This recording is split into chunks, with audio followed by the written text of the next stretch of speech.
Well, good Monday, everyone. I'm your host, William, here at News 24. Thank you so much for taking time to watch. Well, more and more states today are lifting their mask mandate.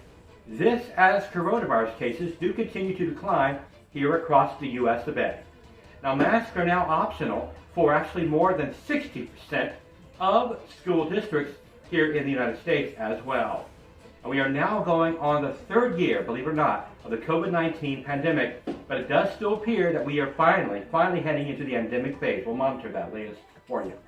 Now on to the situation over in Russia and the Ukraine today, as Russian military stepped up their attacks over the region, across the region, despite saying they were declaring a ceasefire several times so that Ukrainian families could evacuate the major cities. Some of the evacuation routes were actually into Russia. So far at this time, nuclear power plants are currently secure. That's important to point out.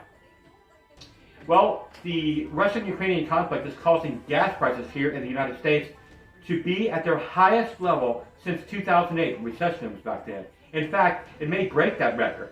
Regular unleaded fuel here in the Tidewater reached around $4 or more for regular unleaded fuel, a gallon.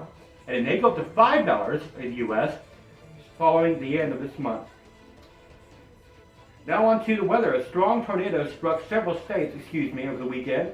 The hardest hit state happened to be the state of Iowa, where a very large tornado plowed through several towns. One of the whole family was killed, including several children, when the tornado went right over them.